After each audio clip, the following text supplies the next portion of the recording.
नमस्कार, जय हिंद, जय भारत। भारतीय अवाम ताकत दल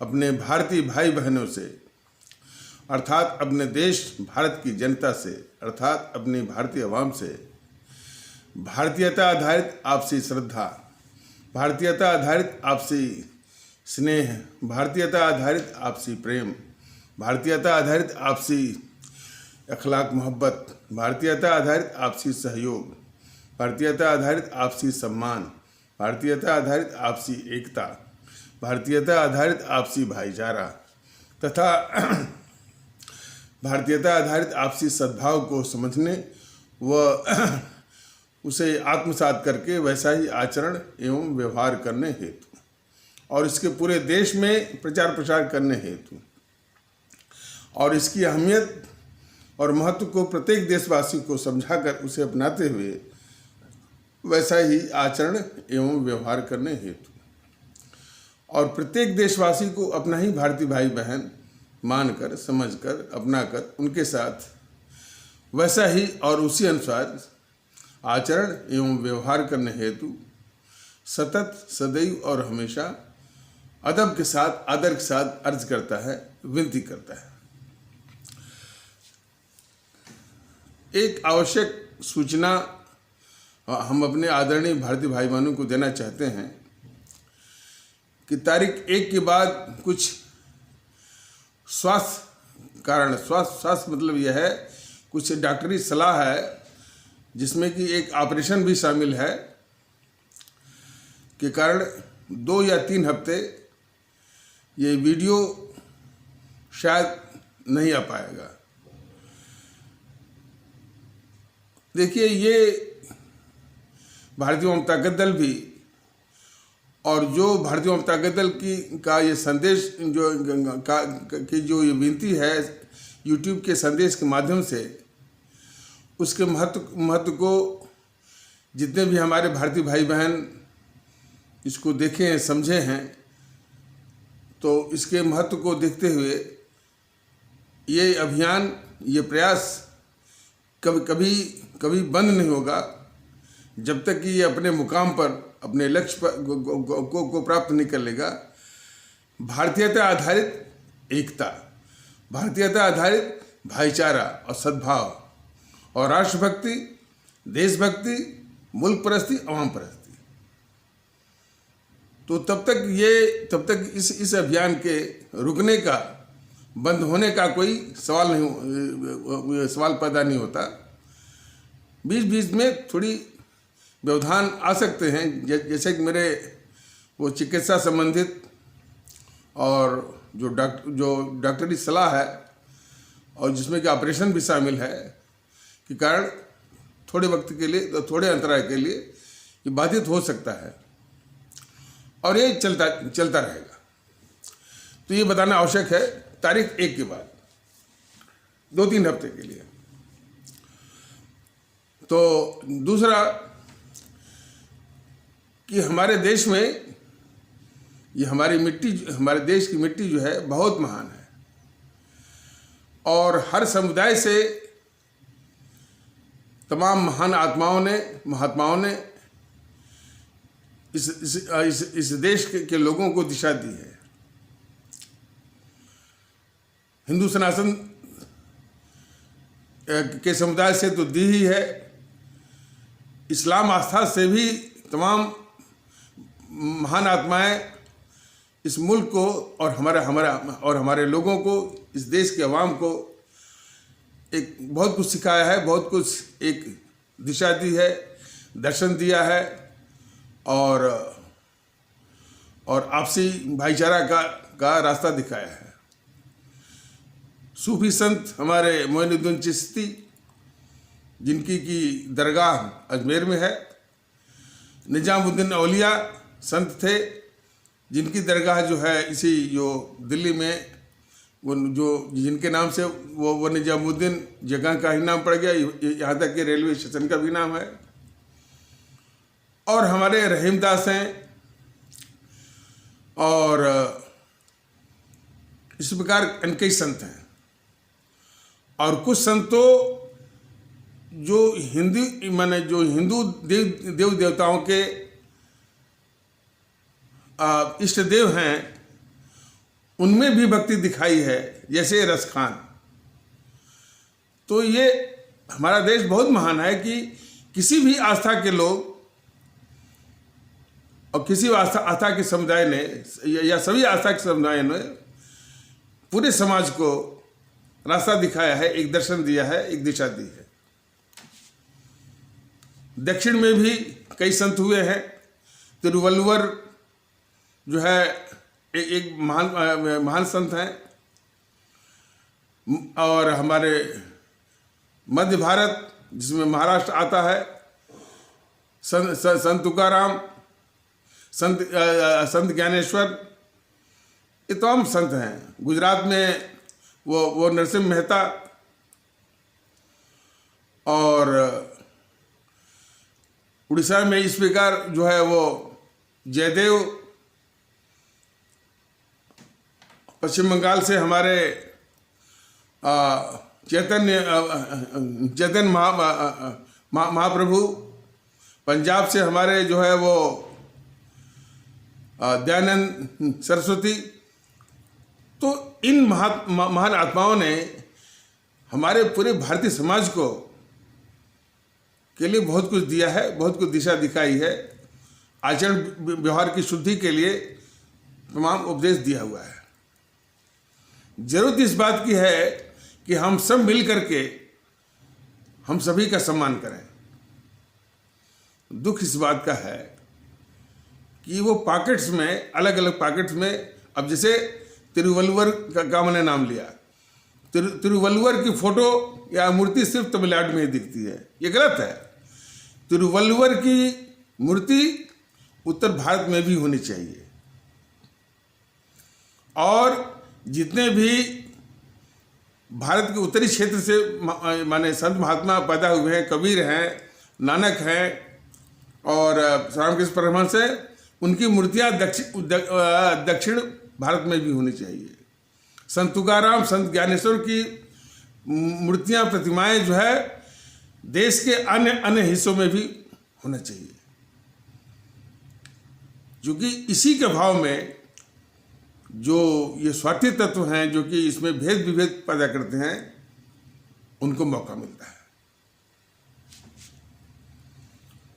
और यही नहीं, कुछ ऐसे भी हैं कि इन संत महात्माओं में भी फर्क करते हैं। और कई विद्वान स्वामी विवेकानंद के विचार और हमारे बाबा साहब अम्बेडकर के विचार, ये पूरे देश के लिए, पूरे समाज के लिए उपयोगी हैं। उसको उसी रूप में देखा जाना चाहिए। पिछले एकाध एपिसोड में ये बात बताई गई थी कि हमारे दो ये महापुरुष स्वामी विवेकानंद और बाबा साहब अम्बेडकर, ये सच्चे रूप में मानवतावादी, ये दार्शनिक भी रहे हैं, विचारक भी रहे हैं और शख्सियत भी रहे हैं, मानवतावादी। और जहाँ भी उनको मौका मिला है, मानवतावादी दृष्टिकोण को, विचार को बल देने में वो मौका छोड़ा नहीं है। कुछ इन महापुरुषों के वक्तव्य हम सुनाते हैं, उसी से आपको अंदाज हो जाएगा। अच्छा, और एक बात और है कि इनके विचारों में समानता भी बहुत है। इसी संबंध में भारतीय जनता दल ये भी बताना चाहता है कि ये जो इन दोनों महान आत्माओं का जो वर्णन किया जा रहा है, अफसोस और दुख इस बात की है कि जिस मान प्रतिष्ठा, इज्जत, सम्मान के हकदार हैं, वही भेद विभेद का जो रोग है, इसी कारण जो है पूरे समाज के द्वारा जो जो जो सम्मान इनको मिलना चाहिए वो नहीं मिल पा रहा है। स्वामी विवेकानंद को जो पूरे समाज के द्वारा मिलना चाहिए तो वही, तो यदि ये भेद विभेद करने वाली जो ताकतें हैं और जो तत्व हैं वो इसी खाते पढ़ाते रहते हैं कि ये तो उस समुदाय के महात्मा हैं, और फिर और उसी तरह के तत्व सिखाते हैं कि हमारे वो अम्बेडकर जी किसी और तबके के वो नेता हैं। यही विचार, ये कुत्सित खोट विचार जो है ये समाज के लिए बहुत ही घातक है। स्वामी विवेकानंद के विचार पूरे भारतीय समाज के लिए और यहाँ तक कि विश्व समाज के लिए भी उपयोगी हैं। अम्बेडकर जी के विचार पूरे भारतीय समाज के लिए उपयोगी हैं। उनमें जो खोट निकालता है, भेद विभेद करता है, वो भारतीय वामता का दल साफ कहता है कि वो इस समाज का दुश्मन है, इस देश का दुश्मन है। तो इन भारतीय वामता के दल ने पहले भी संकेत दिया था कि चूंकि ये लोग जो है प्रखर मानवतावादी रहे हैं और हर मौक़ों पर जहाँ भी इनको दिखा है मानवतावादी विचारों पर हमेशा बल दिया है और कोई ऐसा मौका छोड़ा नहीं है। तो कुछ इनके उद्गार, कुछ उनके विचार ये प्रस्तुत किए जा रहे हैं, उसी से अंदाज हो जाएगा कि कितने मानवतावादी थे और इनके विचारों में कितनी समानता थी स्वामी विवेकानंद और हमारे बाबा साहब अम्बेडकर। तो स्वामी विवेकानंद ने एक बार कहा है कि मैं उस प्रभु का सेवक हूं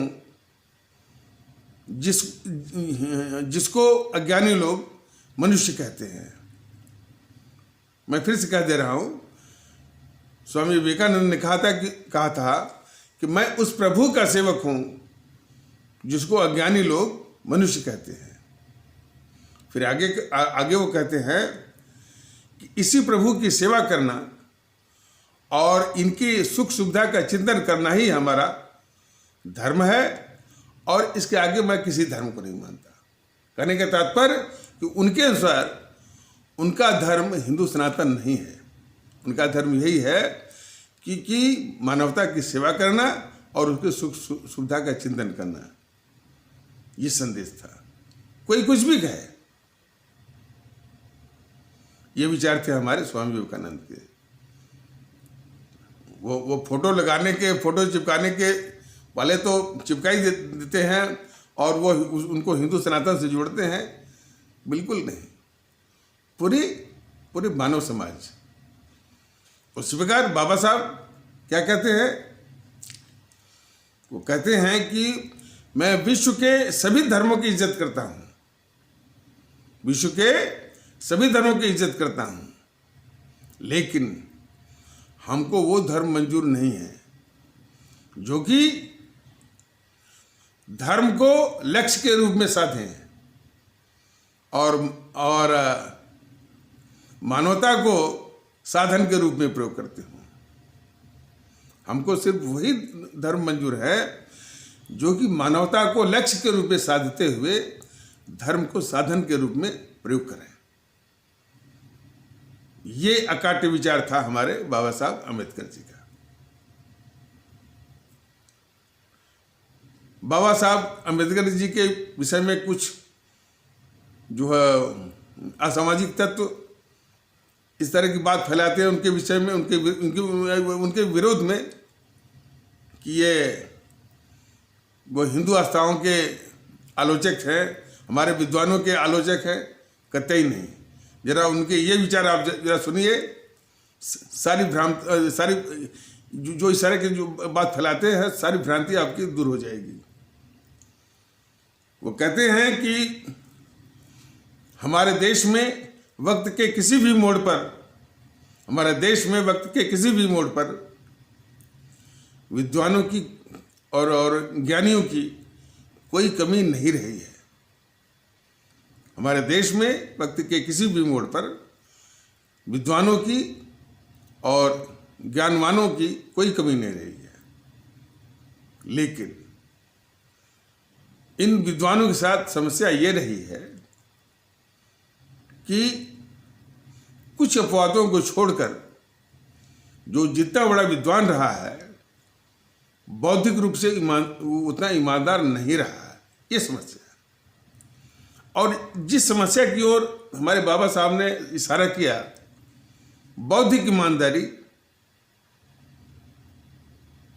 और जिसकी कि इस समय जो दौर चल रहा है हमारे देश में, उसकी बहुत कमी है, और ये काफी समस्याओं की जड़ है, बौद्धिक ईमानदारी का भाव।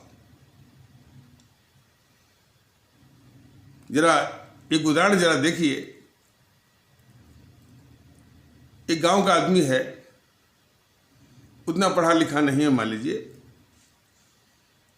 और उसके बुद्धि का उतना विकास नहीं हुआ है।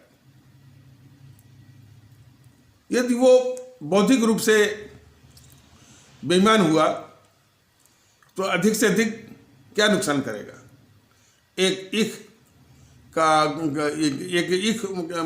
पेड़ उखाड़ लेगा गन्ने का, या मटर की फली वो तोड़ लेगा, इतना ही, इसी के आसपास वो नुकसान करेगा। वो गांव का जो पढ़ा लिखा नहीं है, उसको ज्ञान नहीं है, बुद्धि उसकी बुद्धि का विकास इतना नहीं हुआ है। लेकिन जिसने बहुत ज्ञान अर्जित कर लिया है, पढ़ लिख लिया है, आईएएस बन गया है, और बहुत ऊंचे पद वाला ब्यूरोक्रेट बन गया, सचिव बन गया है, जब उसकी नीयत खराब होती है तो हमारे आपके खजाने पर वो अरबों खरबों का चाकू चलाता है। वो तो ये बौद्धिक ईमानदारी का यही महत्व है। और क्षेत्रों में देखने को मिलता है।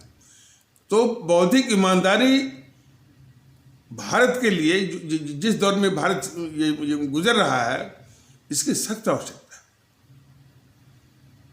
कि हम कम ज्ञान प्राप्त करें, ज्यादा प्राप्त करें, लेकिन बौद्धिक रूप से बहुत ईमानदार हो, जिसको कि दूसरे लोग जो एथिक्स के रूप में कहते हैं, नीति के रूप में कहते हैं। यूपीएससी क्या करती है? इस बौद्धिक ईमानदारी की परीक्षा के लिए कुछ नहीं करती है, एथिक्स के लिए भी कुछ नहीं करती है। यूपीएससी का पाखंड तो देखिए, वो कहती है कि हमने सिविल सर्विसेज के मेंस में सिविल सर्विसेज के मेंस एग्जामिनेशन के जीएस में एक एथिक्स का पेपर डाल दिया है। तो बच्चे जो है एथिक्स का जीएस का पेपर रट लेंगे, और उनमें एथिक्स आ जाएगा, उनमें मोरालिटी आ जाएगी, और बौद्धिक रूप से वो ईमानदार हो जाएंगे। ये पाखंड है यूपीएससी का। यानी कोई चिंता नहीं है कि जो बच्चे, और यही नहीं, जो बच्चे शुरू से जिनको शिक्षा दी जाती है, इनको रोजगार दिया जाता है, बौद्धिक रूप से कैसे ईमानदार हों, देश के प्रति कैसे माने वो सजग हों और प्रतिबद्ध हों, कटिबद्ध हों, देशभक्त हों, समाज के प्रति कैसे वो संवेदनशील हों, प्रतिबद्ध हों, मैंने इसका बहुत ही अभाव है। और देश की समस्याओं में ये काफी इन सब की भूमिका है। तो इसी विषय में हमारे बाबा साहब अम्बेडकर ने इशारा किया था। तो उनके इन महान विचारों को महत्व देने की आवश्यकता, महत्व नहीं, उसको अपने जीवन में उतारने की आवश्यकता है। देखिए, किसी महात्मा की किसी आप तारीफ कर दीजिए, उससे कुछ नहीं होता। उनके विचारों को अपने जीवन में उतारने से ही उनके विचारों का सम्मान है। सिर्फ हम उनकी तारीफ कर रहे हैं और हमारा आचरण जो है उसके विपरीत रहे, वो सरासर उनके विचारों का अपमान है। तो बौद्धिक ईमानदारी बहुत जरूरी है। जो है ये उपदेश था हमारे बाबा साहब अम्बेडकर जी का। और अम्बेडकर जी ने खास करके जो अलग अलग पंथ के लोग आपस में बहस करते हैं, अलग अलग विश्वास बहस करते हैं, उसके विषय में भी उन्होंने एक बहुत ही नायाब विचार इस मुल्क को दिया है। जरा जरा उसको भी सुनिए। वो ये कहते हैं कि आपका इष्ट देव कोई भी हो सकता है। जैसे हिंदू सनातन में कई इष्ट देव हैं, विष्णु भगवान हैं, शंकर भगवान हैं, ब्रह्मदेव हैं, माता दुर्गा हैं, माता लक्ष्मी हैं। और ऐसा है कि अपने भारत में 30-40 किलोमीटर पर एक नए देव देवता देखे जाते हैं। 40-50 साल के बाद कोई और देवता का नाम चला आता है। तो और कुछ लोग कहते हैं कि भाई जो ये कुदरती चीज़ें हैं, ईश्वर की नदी है, पर्वत है, वन है, इसी में हम ईश्वर और खुदा के दर्शन और दीदार करते हैं। कुछ ऐसे भी लोग हैं कि हमको तो कहीं नहीं जाना, जो हमारे माता पिता के चरण हैं, उन्हीं चरणों में हमको ईश्वर और खुदा के दर्शन होते हैं। इस तरह के तमाम है कि आपका इष्ट देव कोई भी हो सकता है। तो बाबा साहब का ये कहना था कि आपका जो इष्ट देव है उससे आप प्रेरणा लीजिए। यानी वो इष्ट देव तो आपका है ही, तो उस इष्ट देव से प्रेरणा लीजिए और उस प्रेरणा को अपनी ताकत बनाइए। उस प्रेरणा लीजिए, उसको ताकत बनाइए। और इस ताकत का इस्तेमाल आप उस खुदा ईश्वर के लिए करिए। इस ताकत का इस्तेमाल उस खुदा ईश्वर की सेवा के लिए करिए जो आपके सामने है, जो आपका पड़ोसी है।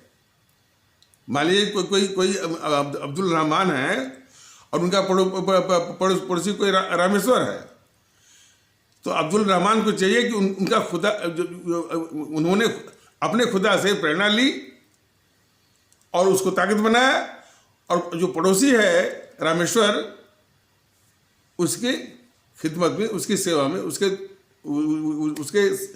सहयोग में या उसके दुख दर्द को कम करने में लगाए। और वाइस वर्सा, उसी प्रकार जो रामेश्वर जी हैं उनको भी चाहिए कि वो जिसको भी पूछते हों, विष्णु भगवान, शंकर भगवान, हनुमान जी, जिसको भी पूछते हों, उनसे प्रेरणा लेकर के, उनको ताकत बना करके, वो जो अब्दुल रहमान हैं उनके दुख दर्द को कम करने के लिए और उनकी यदि हो सके तो उनकी समस्याओं के में कमी लाने के लिए, समाधान में, और उनके प्रति सहानुभूति दिखाने के लिए में, और ठीक है, मैं मतलब यानी उनके माने जो भी दुख दर्द में सहभागी होने में उस ताकत का इस्तेमाल करें, उनकी सेवा में उसका इस्तेमाल करें। ये सीख दी थी हमारे बाबा साहब अम्बेडकर ने कि अपने इष्ट देव से प्रेरणा और ताकत बना करके हमारे सामने जो अवाम है, हमारे देश के लोग हैं, उनकी खिदमत में हम उनका इस्तेमाल करें। इसीलिए देखने को मिलता है। अच्छा, एक चीज बहुत महत्वपूर्ण है, भारतीय जनता पार्टी दल ने ये सिखाया है कि ये धर्म की बात को लेकर के इतना भ्रम फैलता है कि हमारा धर्म ये कहता है, हमारा मजहब ये कहता है, हमारा गीता, रामायण और मनुस्मृति ये कहती है, हमारा कुरान ये कहता है। क्योंकि सिखाया नहीं गया है, बताया नहीं गया है कि भाई ये एक तो ये सब धर्म नहीं है, ये मज़हब हैं, सेक्ट हैं, रिलीजन हैं और सच्चे अर्थों में पंथ हैं, धर्म नहीं है। धर्म तो मन जो जो जो मन हमारी ड्यूटी क्या है, हमारा फर्ज क्या है, हमारा कर्तव्य क्या है, इसको धर्म कहते हैं। अब रही बात है कि जो मजहब हैं, पंथ हैं या आस्था है, व्यक्तिगत आस्था, उसको व्यक्तिगत तौर पर निभाने की आवश्यकता है। तो वो उसकी हद जो है, जो सीमा जो है वो व्यक्तिगत रूप में ही है। जैसे मान ले हिंदू सनातन है तो बच्चे के जन्म से लेकर के जो उसके संस्कार हैं, जो वो उसमें, और फिर उसका जो शादी ब्याह के समय में, मृत्यु के समय में जो उसकी प्रक्रियाएं हैं, जो रीतियां हैं, उसको अपनाने की जरूरत है। इस्लाम पंथ के लोग भी जन्म के समय में भी और विवाह के समय में भी, मृत्यु के समय भी जो प्रक्रियाएं और जो विधियां हैं, जो रीतियां हैं, उसको अपनाने की जरूरत है। लेकिन जो सामूहिक जीवन जो है, उसमें ये नहीं चलेगा कि ये हमारे यानी मनुष्य, यानी हमारे मनुस्मृति में ये लिखा है कि इसका दूसरा चलेगा, हमारे कुरान में लिखा है नहीं चले। सामूहिक जीवन जो है इस देश का जो कानून है और हमारे भारत के संविधान के अंतर्गत जो कानून बनाए गए हैं और कानून के अंदर जो नियमावली बनाए गए हैं, वही चलेंगे, वही मान्य होंगे। इसमें माने सामूहिक जीवन में मनुस्मृति का, वेद का, पुराण का, गीता का कोई स्थान नहीं है, कुरान का कोई स्थान नहीं है। ये बताया नहीं गया। बात पर अब जैसे जब वैक्सीन आ रही थी तब तक कोई कह रहा कि हम हमारे कुरान में नहीं लिखा है।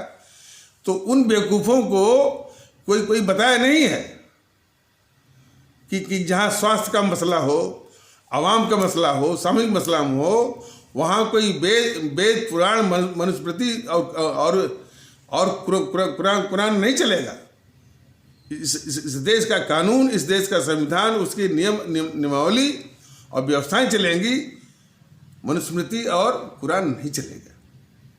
ये सबको बताने की आवश्यकता है और ये बहुत ही गंदी बात है।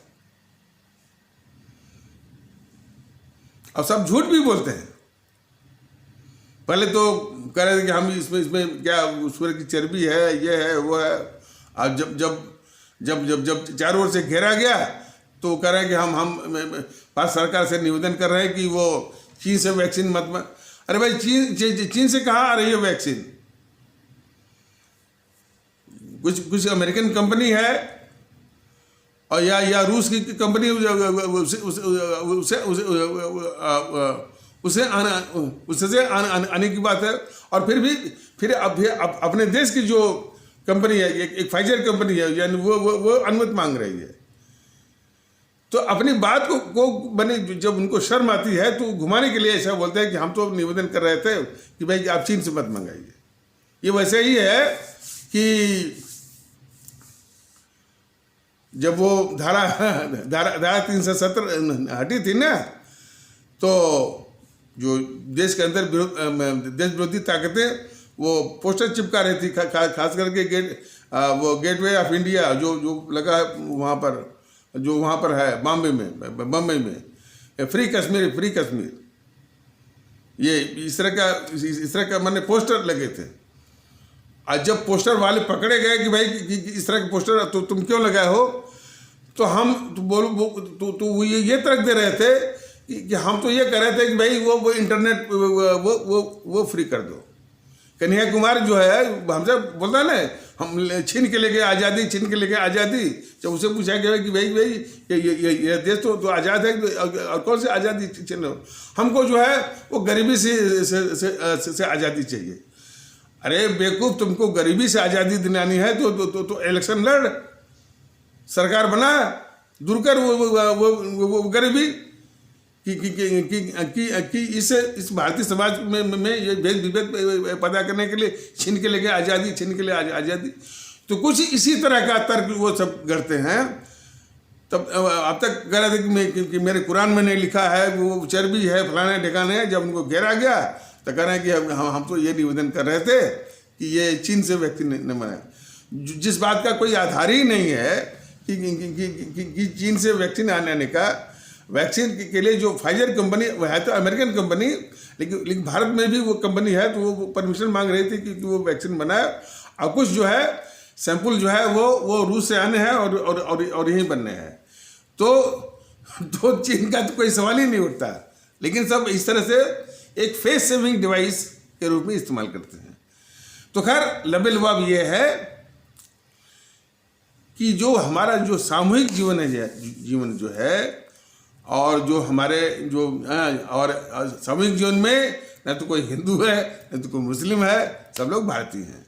तो उस भारतीय जीवन में कदाप नहीं चलेगा कि हम चलाएंगे मनुस्मृति के अनुसार और हम चलाएंगे कुरान के अनुसार। बिल्कुल नहीं, इसकी इजाज़त बिल्कुल नहीं है। तो यह भी सबको समझना भी चाहिए और समझाना भी चाहिए।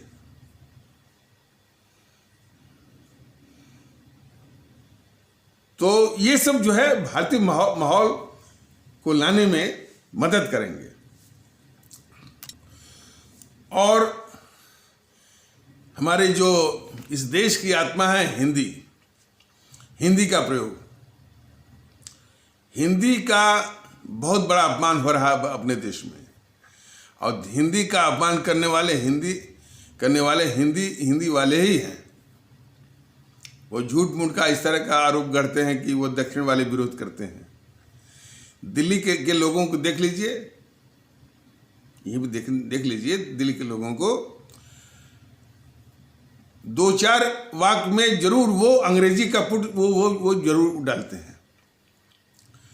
वो उनकी मानसिकता ये दिखाती है कि हिंदी एक लंगड़ी भाषा है, जो कि अंग्रेजी की बैसाखी के बगैर वो चल नहीं सकती।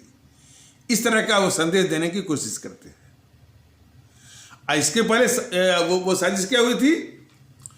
देखिए, हिंदी और उर्दू ये दोनों बिल्कुल मिली हुई, और हिंदी का जो असली स्वरूप है वो हिंदी उर्दू मिली हुई हिंदी ही असली हिंदी है। तो इसी प्रकार जो वो कट्टरवादी तत्वों ने क्या किया कि जो मैंने उर्दू मिली हुई हिंदी में से सारे उर्दू के शब्द निकाल करके उसमें पुराना आर्काइक संस्कृत के शब्दों को उसमें ठूस दिया, और ठूसने के कारण वो अटपटी हो गई और बहुत ही कमजोर हो गई। वो बहुत कमजोर होने के कारण जो हिंदी वालों को ही वो मुश्किल हो गई। अब जो लड़के जो हिंदी में पढ़ना चाहते हैं, जब उनको पेपर आता है तो इस तरह की जो संस्कृत में हिंदी देखते हैं तो उसको नमस्ते कर देते हैं, बोलते इससे तो बढ़िया जो अंग्रेजी में लिखा है उसी से हम काम चलाते हैं। तो हिंदी के साथ अन्याय करने वाले जो कट्टरवादी तत्वों ने हिंदी में से सारे उर्दू के शब्द निकाल करके जो उसको कमजोर कर दिया है, नंबर 1। और फिर हिंदी विरोधियों को एक बहुत बड़ा हथियार दे दिया। वो कि साहब इस हिंदी को कौन पढ़ेगा साहब, बताइए। लौपथ गामिनी जो है वो रेल ट्रेन न बोल करके। तो और दूसरा मानसिकता, देश को आज़ाद हुए 70-72 साल हो रहे हैं। ये मंत्रालय की जितनी भी ब्रीफिंग मतलब जितने मजमून आते हैं, जितनी उसकी संक्षिप्तियाँ आती हैं या मजमून आते हैं, सब अंग्रेजी में धड़ल्ले से। आप मंत्रालय में चले जाइए, यानी हिंदी बस दिखावे के रूप में बेधड़क वो अंग्रेजी में काम हो रहा है। ये गुलामी है मानसिक।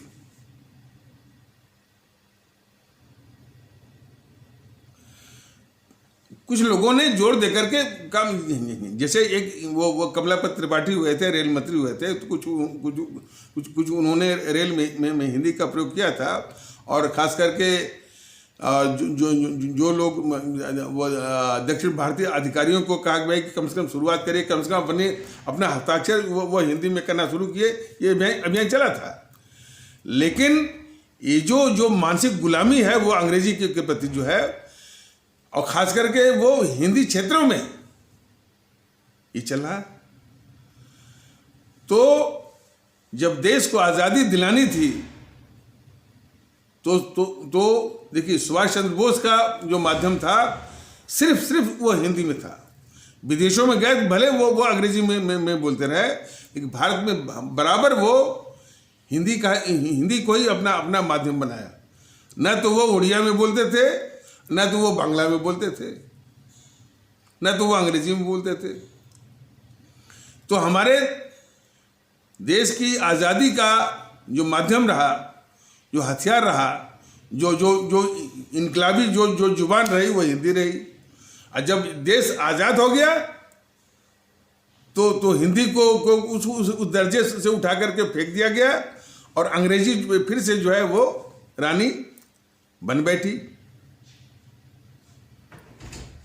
तो हिंदी को प्रतिष्ठित करने का एक पहला कदम है कि उस हिंदी के यानी शब्दकोश को या ग्लॉसरी को तैयार किया जाए जो हिंदी और उर्दू मिला हुआ हो। और उर्दू के मिलने से हिंदी की ताकत जो है कई गुना बढ़ जाती है। जैसे आप बोलिए ये चीज़ सुंदर है, आप बोले कि ये चीज़ बहुत खूबसूरत है, बहुत बेहतरीन है, देखिए कितनी ताकत आती है। तो उसके शब्दकोश को तैयार करके, और वही मानक के रूप में कि यही हमारे एक मानक हिंदी है, पूरे देश में उसको प्रचारित करवाइए और हर जगह लागू करवाइए, और कोई भी अपवाद इसे नहीं है। मंत्रालय हो, न्यायालय या हाई कोर्ट, सुप्रीम कोर्ट बहुत अपने को ऊंचा स्थान दिखाते हैं कि यहाँ हिंदी नहीं चलेगी, वहाँ भी लागू करिए। हाई कोर्टों में मैंने जो उच्च न्यायालय हैं और जो आपका सर्वोच्च न्यायालय है, सेना में यहाँ भी, और सबसे बड़ा रोजगार के लिए, रोजगार में जो वर्चस्व स्थापित अंग्रेजी का, वहाँ से हटा करके वही हिंदी। लेकिन ये वाली हिंदी नहीं जो संस्कृत के शब्दों के द्वारा ठूसी गई। कुछ लोग इसको बोलते हैं गूगल हिंदी। हिंदी उर्दू मिली हुई हिंदी, जो असली हिंदी है। तो उसका और ये काम एक काम बहुत बड़ा है, लेकिन इसको करने की सख्त आवश्यकता है। ये सभी जो है भारतीय माहौल लाने की। अरे ये जेएनपीसी वालों ने, गांधी नेहरू परिवार चारनाल चौकड़ी कांग्रेस वालों ने कोई ऐसा कोना नहीं छोड़ा कि भारतीयता के तत्व को बर्बाद न किया हो। जेएनपीसी, गांधी नेहरू परिवार चारनाल चौकड़ी इस हमारे मुल्क भारत की सबसे सर्वाधिक जो है वो शत्रु है, बहुत बड़ा अभिशाप है। और आगे एपिसोड में बताया जाएगा कि हमारी आपकी मानसिकता, सोचने के ढंग को कैसे उसने प्रदूषित किया है, व्यक्तिगत स्वार्थी बना दिया है, वो भी घटिया स्तर का। और ये जान लीजिए कि जिस देश के लोगों में व्यक्तिगत स्वार्थ धंसा हुआ हो और जड़ किया हो, उस देश के लोगों में देशभक्ति, राष्ट्रभक्ति आ नहीं सकती, अवाम परस्ती आ नहीं सकती। ये सबसे बड़ा कारण है। जो सब लोग इस बात को स्वीकारते हैं कि आज का भारतीय जो है, देशवासी जो है, स्वार्थी हो गया, व्यक्तिगत स्वार्थी। कुछ तो आदत और कुछ परिस्थितियां जो थोपी गई हैं। जैसे किसी सरकारी काम के लिए 25 चक्कर अब वो लगता है हुआ। और फिर आदमी मजबूर होकर के तो फिर किसी प्रभावशाली को पकड़ता है या रिश्वत देता है या किसी वो नेता को पकड़ता है।